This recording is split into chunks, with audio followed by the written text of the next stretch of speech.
जे विकार आहे ते मायेचे वायू प्राणी आहे. षडविकार हे मायेमुळे येतात उठतात. हे सगळं काही आहे ना, त्याच्याबद्दल तुम्हाला का आंधळेपणा आहे? आपल्यामध्ये जे काम चाललंय, लोभ चालला, मोह चालला, माया चालली, याच्याबद्दल आम्ही का आंधळे झालो, का दृष्टीने पाहत नाही? आपण आपणाशी ओळखावे. आपल्यामध्ये काय चाललंय दुसऱ्याला सांगता येत नाही, पण आमच्या अंतःकरणामध्ये जो भाव चाललेला आहे तो आम्हाला ओळखता आला पाहिजे. आमचं असं झालं, बोल बोल्या बोले कैसे घरात घरकुल केले, येणो अंधार नाम जगले ग, वासुदेव करतो फेरा. बाहेर जागे आत निघले, आम्ही बाहेर जागे आहोत पण आत मात्र म्हणून झोपलेले आहेत तरी आंधळे आहोत. मग आता तुम्ही जे पाहताय ते सांगतो की महाराज नवला तवा होती, माया पोचली नाही तुमच्या डोक्यात की कीर्तन कव्हा आवडेल. गडबड आहे की नाही?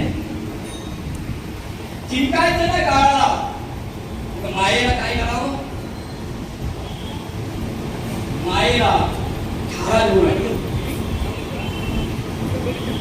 लाखाडीला हा संसार केला, संसारी फार मोठा पराक्रम केला आणि तुमच्या आमच्या पुढे सांगितलं तुम्हीच का मनुष्य देहाला आलात ना, तर नर करणी करे तो नरकार, नर देह निधान लागले हत्ती,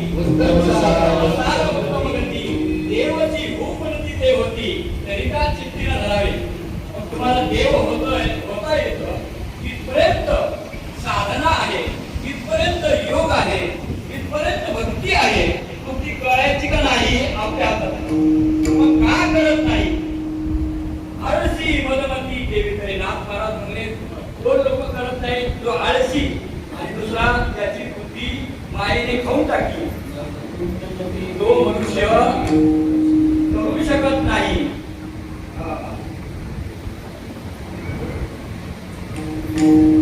नाही तरी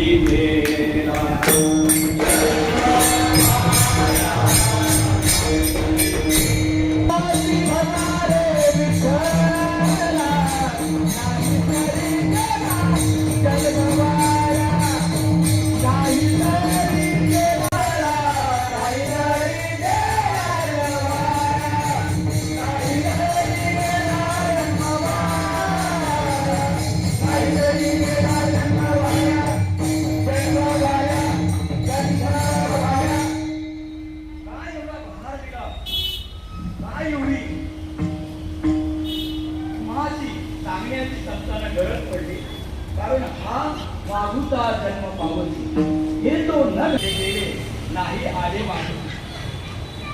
बरीच लोक गेली ना, त्यांचे कॅलेंडर आपण जाऊन बघतो, 12 दिवस आपण त्यांचं सुतक पाळलं, मग तसंच आपला व्हावा का नाही का? आपले बी गोड लागावे असं तुम्हाला वाटतंय का? वैकुंठ जायचा जो मार्ग आहे तो संतांनी दाखवून दिला, मग त्याच पावलाने चाललं पाहिजे, त्याच मार्गाने चाललं पाहिजे. कारण नरदेह हा परत नाही आहे.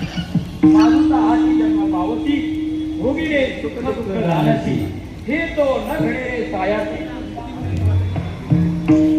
तुम्ही जाणून सुद्धा आंधळे होता, मग गुन्हेगार आहेत की नाही?